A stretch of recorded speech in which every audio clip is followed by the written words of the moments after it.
afternoon, everybody, and welcome. I'd like to begin by acknowledging the traditional owners of the lands on which we're all meeting today. While we're joining from across the country and internationally, I'd like to pay my respects to elders past and present and extend that respect to any Aboriginal and Torres Strait Islanders peoples with us today.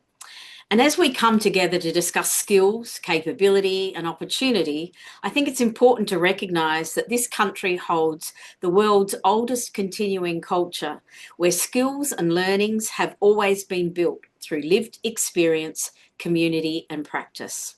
Hi, everybody. I'm Yasmin King. I'm a director and co-founder of SkillsAware, and I'm joined by Professor Lucy Taksa of Deakin University and Margo Griffith, my colleague from SkillsAware. Thanks for joining us today. I want to talk initially with you, Lucy, if I can. And I should say we met, over 10 years ago when we sat on the Multicultural Committee for the New South Wales Government. And we talked about the very same challenges that we're going to talk today for migrants struggling to get recognition of their skills and past experience and professions. And I know you've been working on this for much longer. Do you want to add to that history? I will add to that history. Thank you very much, Yasmin, for inviting me along. And I acknowledge the traditional owners and custodians as well.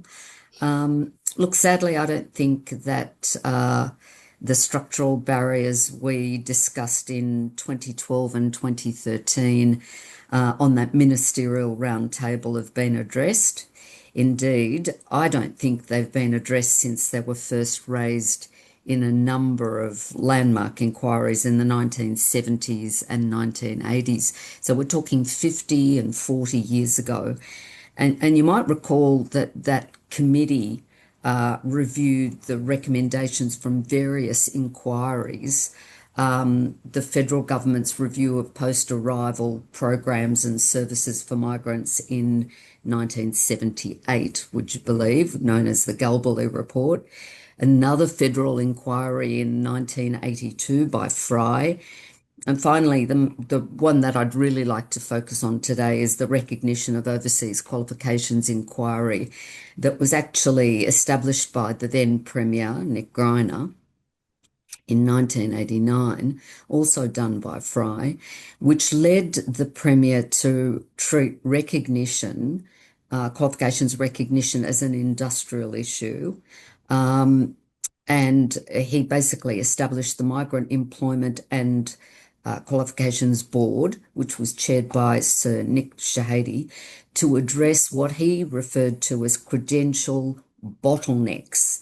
And basically, he introduced bridging courses as well. They began in 1990, and an overseas qualifications unit. It was the first one in Australia.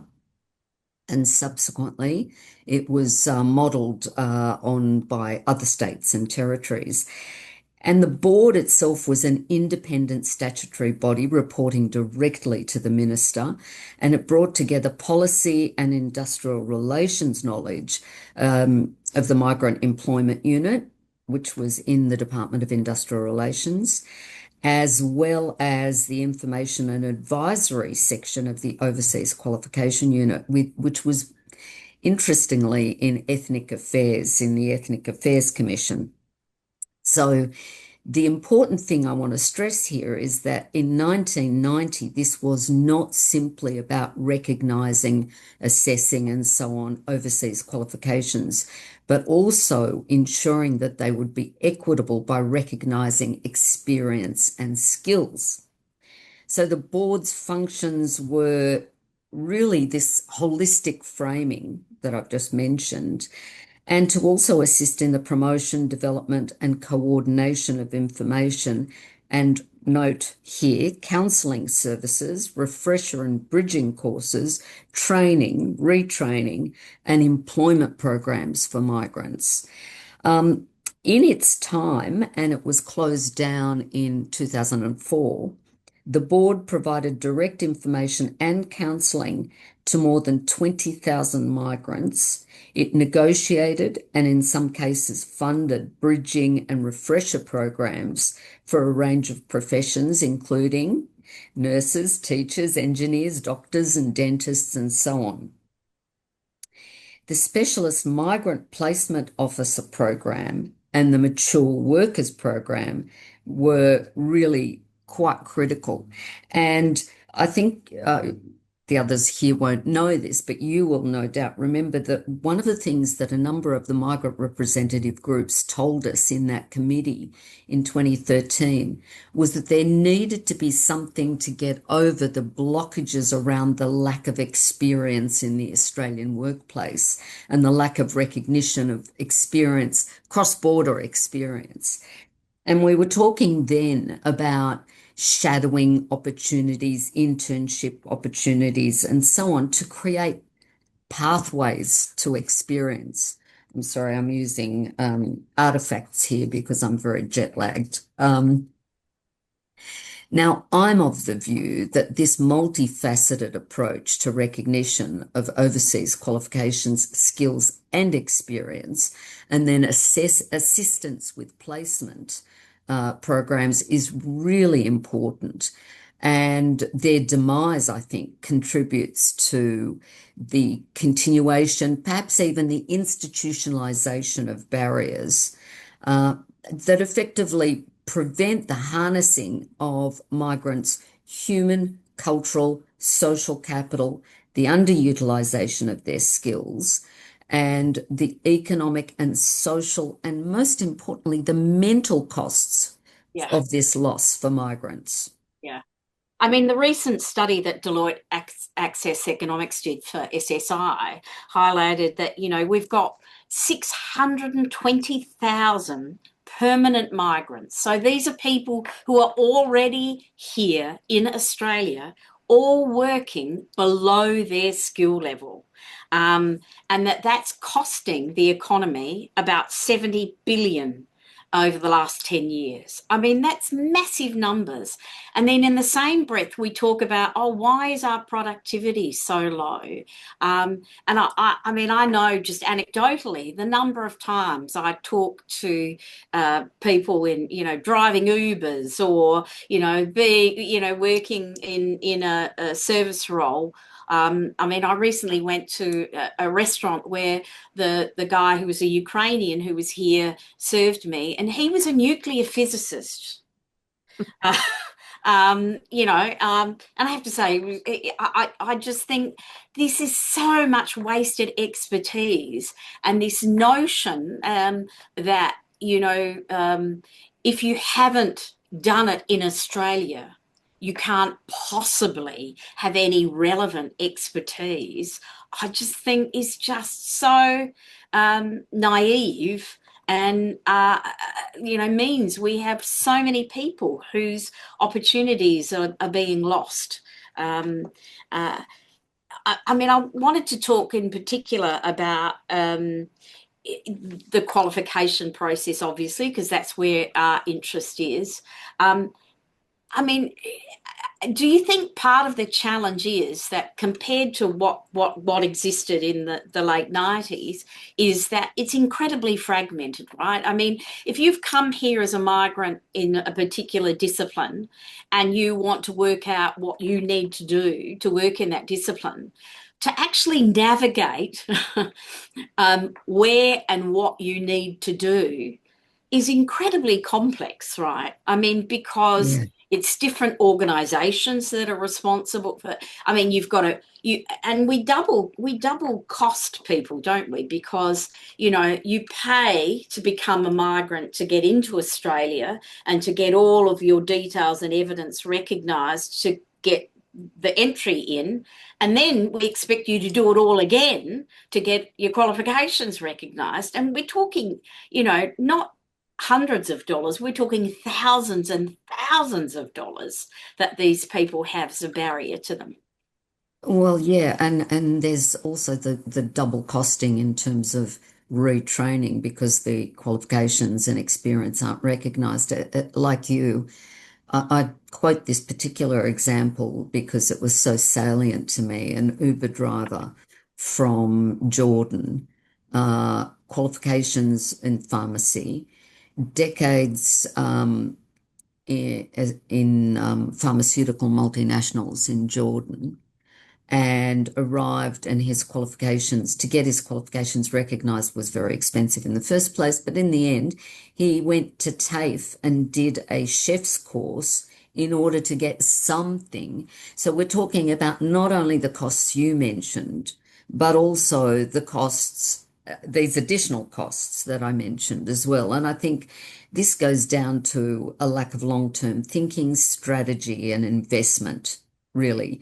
It's short-term gain for long-term cost, and quick fixes, and focus on marketing and outsourcing strategies that suggest that initiatives are being introduced without recognizing the need for a holistic and joined up approach to portfolios, particular ministerial portfolios, but just generally, there's such a siloed approach.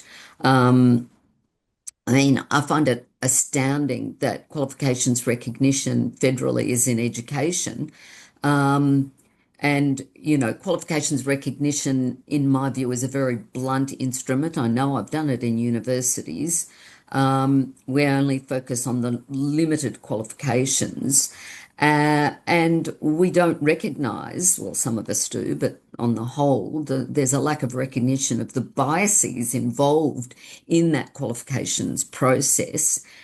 And I think what I mentioned before about the Griner initiative was that this is not just an educational issue. It's a multicultural issue. It's a social issue. It's an economic issue. And I think the New South Wales Ethnic Affairs Commission did a report, the Landmark Participation Report, which goes to a whole range of things. In 1978, they came up with 280 recommendations that have all been basically forgotten, including, and I really like the language that they used in this report about the need to recognise the polyethnic nature of the public, and more specifically, the polyethnic nature of the workforce. That is about intercultural communication. And, it's assumed often that English-speaking people are not ethnic, but in fact, the intercultural communication issues are across all of them. And it's worthwhile noting that the Ethnic Affairs Commission's aim was to find solutions to the problems faced by migrant workers in the places where they worked. Yeah. And to engage with a range of stakeholders, employers, unions, and the like. And what they did was they said, look, there's a need for English language training pertinent to work. And they recommended at the time, this is the language of the time, industrial language training unit be established within the Department of Labour and Industry in order to develop a capacity for liaison with the key stakeholders, a bit like the old notion that the Hawke government introduced around an accord, bring all the players together. And the point here was that everything needed to be focused on the workplace, not just generally. And I'll say something in a minute about the English language classes. But what we don't have is this joined up thinking to deal with the fragmentation that you mentioned. I think there's a necessity for that joined up thinking in order to be able to map across skills, experience, and qualifications. Yeah. I mean, it seems to me that part of the challenge is that there is a complete lack of trust of something that hasn't been, if you haven't had direct experience in your profession in Australia, or you have a qualification from somewhere else, that it's a mystery, right? and that, you can't rely on it. And it's why so many people get driven to, go and do another qualification again. And let's not even talk about the massive opportunity cost, let alone the financial cost of doing that. And also the inequity of someone who's, you know, uh, being the head physiotherapist in an emergency hospital in Afghanistan, being told to get recognised here, sorry, you're going to effectively have to go and do a physiotherapy course again. And, you're going to have to meet the same sort of, test barriers to get in. I mean, it really is quite mind blowing. So I think we sort of, in coming together with what we've tried to do, what we are hoping is that in basically being able to give that invisible, like I don't trust it, some really structured visibility, that it will then at least mean that some of what people have, if not all, can be recognizing rather than this force, sorry, you've got to start again from a base of zero. And I think, I mean, that visibility issue and trust issue is, I think, one of the challenges that we need to address. And I look, I mean, and I get that in employment, we find even in Australia, people go, well, if you haven't done it in exactly the same sort of company as mine, in exactly the same sort of way, I don't have trust in what you can do. And then I think, well, doesn't that also impact on innovation? Because, somebody from the outside can, who has done something somewhere else, can bring different perspectives. And it's actually enriching, not detracting, if you think of it in that way. Do you agree? I do agree, and I think the lack of trust is tied to what I call deficit thinking rather than asset perspectives. Um, and I think it's sort of really related to how we view proficiency, particularly in English language, right? Mhm. I think this is a really critical issue. Most employers say, oh, your English isn't up to scratch. So I don't trust you in the first place. Uh, and look, I think there's all sorts of other issues here, but I would like to say something about this because it's dear to my heart. Um, I think there's been a marked failure through the outsourcing of English language training and the very generalist approach to English, which goes to communication issues between employees, potential employees and employers, as well as governments and government agencies and so on and so forth. Um, I did a study with two economists in 2018, 2019, and we reviewed the Building a New Life in Australia, BNLA for short, longitudinal survey of humanitarian migrants and their settlement in Australia. And it was basically conducted annually from 2013 to 2018, and then there was a hiatus and it's gone back, since 2022. But we only looked at the data from the earlier part.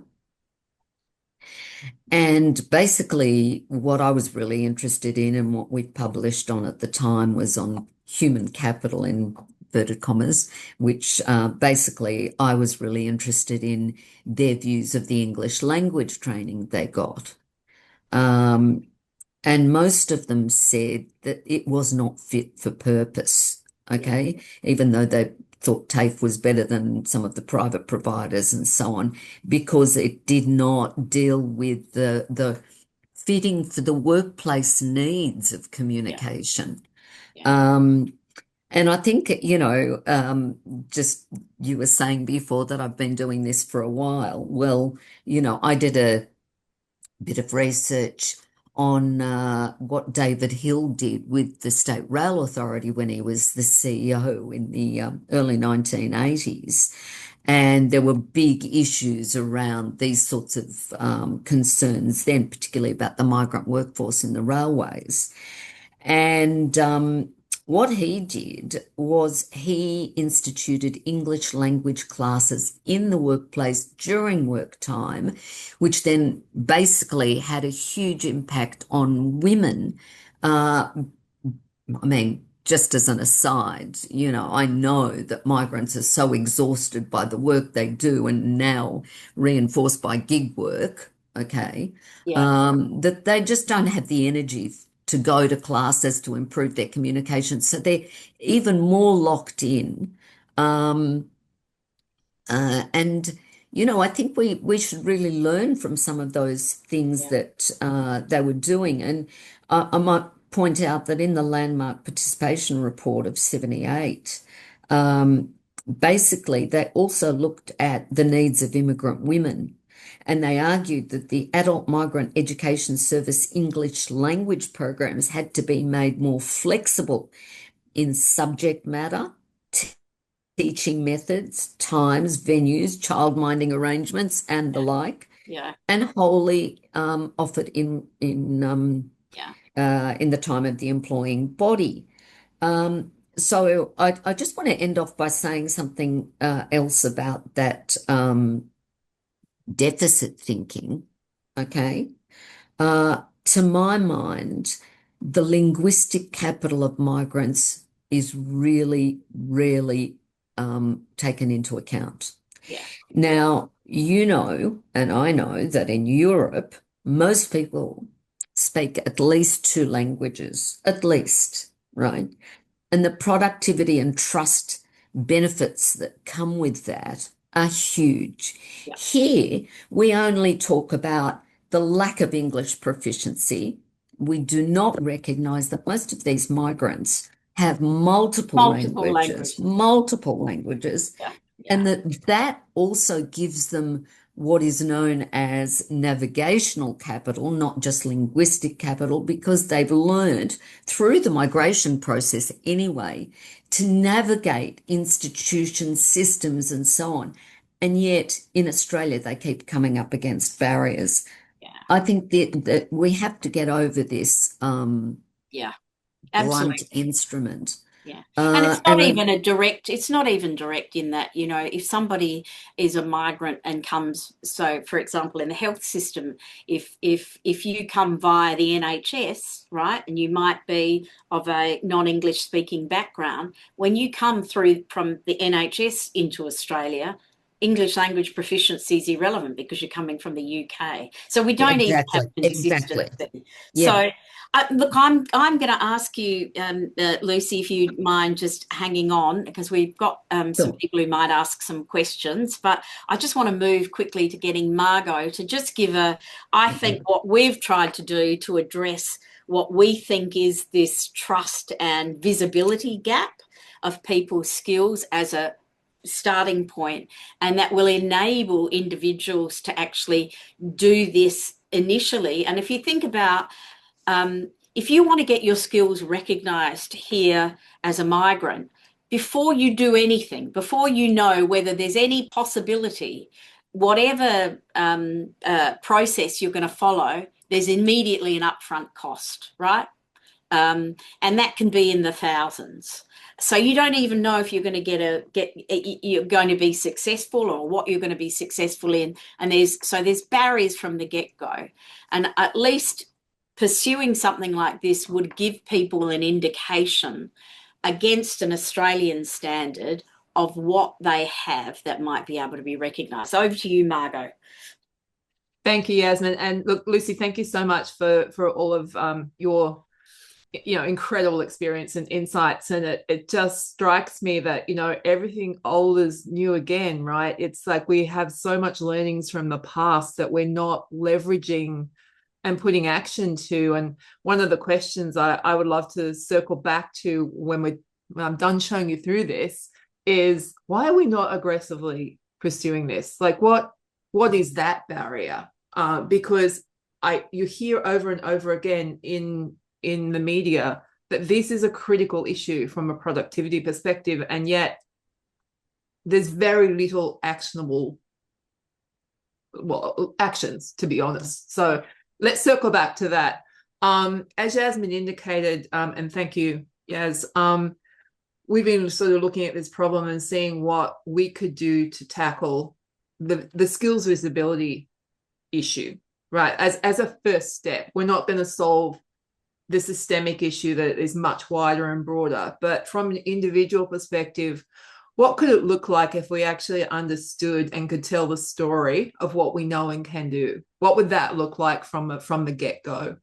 And so this has been a wicked problem for a long time, but it's really only been, I guess, AI coming into mainstream and being accessible to the general public and to us as developers in a more cost-effective, meaningful way, that we could really look at tackling this, because it's a lot of data that sits behind this and a lot of mapping, and in human hours that was not tenable. But with AI, we can absolutely do that. And so we are looking at a productivity piece. So what would it look like if we could take your lived experience, your informal, your formal, and your non-formal learning? What would that look like if we could map it against some of the standards that in Australia we hold from an education and qualifications perspective? So we've started out with the national training packages, but we can really look at any kind of database. And SkillsAware is pretty simple. We invite you to interact with an AI, agentic AI chatbot. We map it against the database that we're using. In this case, it is the national training package data. And then we give you an output. And that output can be, for an individual, a digital credential that shows you what your skills are. And if we're talking about an organization, then we can give you a report of what that looks like to feed into your systems. So, we've intentionally kept this very configurable, both at the front end and also in the output. So I'm going to quickly just take you through this. Can I just check that you're hearing me okay and that there's no lag? We're good? Okay. We're good. All right. When you're coming to SkillsAware, one of the things that we encourage up front is to gather as much information to stop that back and forth with the chat, which gets very old very quickly, right? So what you would be invited to do, and I haven't gone into this initially, is a profile where we can configure the kind of questions and kind of information that you would want to gather up front. And what we can do there is also encourage you to start thinking about what kind of evidence you have. And all of this feeds into your conversation with the AI chatbot. And now this is, as you can see here, this is a profile that we have made up of a migrant coming in who has an accounting background. Now, they don't have their degree qualifications available to them, so that is not in this. They haven't ingested that. But what they've done is ingested a lot of their self-assertions and a lot of their workplace endorsements. So what we've got here is, welcome to SkillsAware. What industry do you work in? Accounting. What's your current job? Retail manager. And so it goes on. I won't read this all to you, but the AI then interacts with you to start saying, well, let's gather some evidence here. As the evidence gets put in, on the right-hand side here, you can see it's starting to suggest some skills that might align to you. Now, it's up to you as the individual to go, some of these are relevant, some of these are not relevant. Remember, we are going against the 73,000 skills that are in the Australian training packages. So we're mapping against a very big database. We can narrow that down if we need to.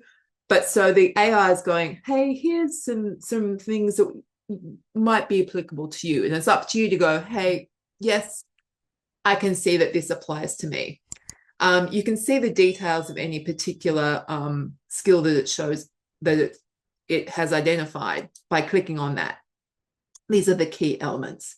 Now, what I won't do is hit that plus button, because once I hit that plus button, the AI starts to analyze your evidence against that skill, and that does take a while. What I'm going to do is jump over here to my skills, because these are skills that I've already identified. And you can see here, there's a bunch of them that actually relate to my accounting background or this individual's accounting background. Some of them I've been adding evidence again, and you can see here it says update available. And let's click on that one. Based on new evidence you have provided, an update is available.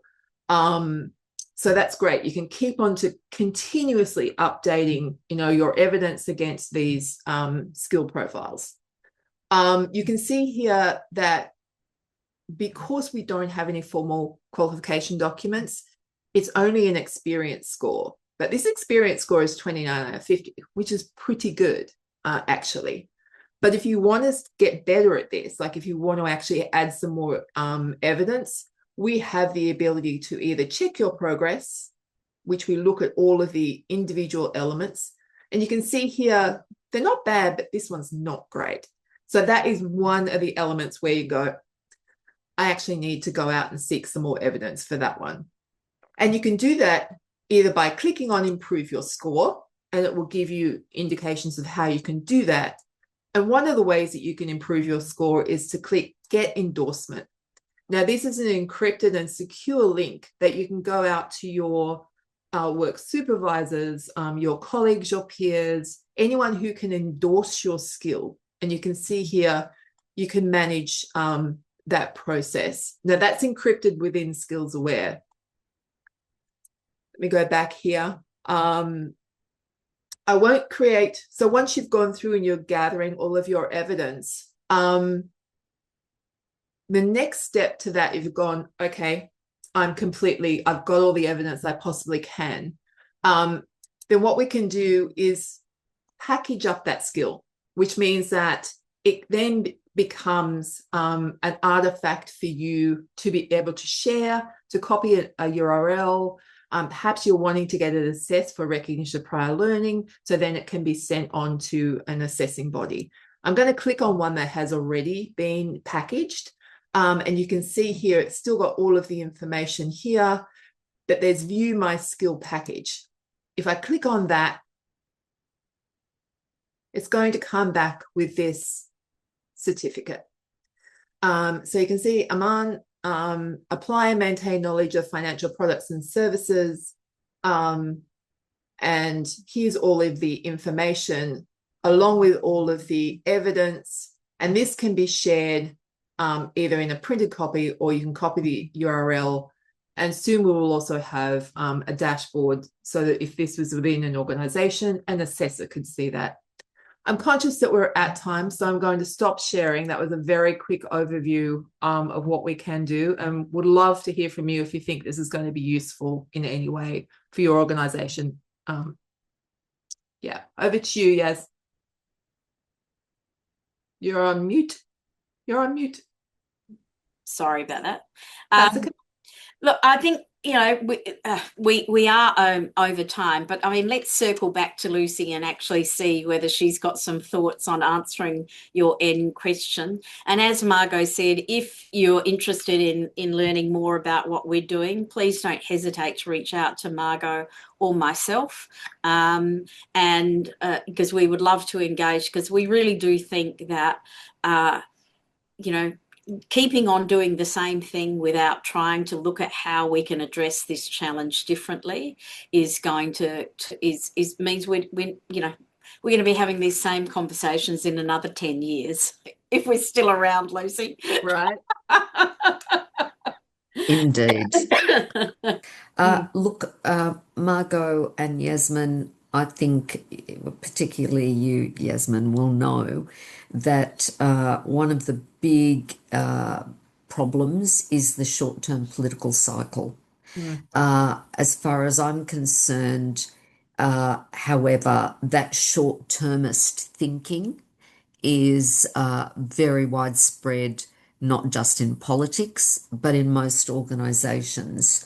Turn around, get your outcomes, report on the metrics yesterday, and so on and so forth. And this hinders long-term, well, medium-term and long-term thinking. And when it comes to migrants, really, and labour market integration and workplace integration and cross-cultural issues, we need to change the parameters of our thinking in temporal terms and also spatial terms so that we understand the cross-border implications of all of this. I might just also point out this is not just an Australian problem. There are people I know working on refugees and migrants in other countries, including the ILO, of course. But in Austria, there are scholars that have said, look, you know, that they've taken in a lot of Ukrainians since the war began there, and their qualifications aren't recognised either. They say they are, that they will support them. So this is a global phenomenon. And I think really we need to encourage not just government, not just policymakers, but employers, educators, to think, to broaden out the thinking so that we're also mindful of the cross-generational implications of this short-term thinking and lack of integration. Yeah, I hope that helps. Yeah. No, thank you. Thank you so much for your time, Lucy. We really appreciate it. Thanks very much, Margo. Thank you all for joining us today, and I hope you found it interesting. And please don't hesitate to reach out to us if you would like more information. Thanks so much. Thank you. And thank you. Thanks, Lucy.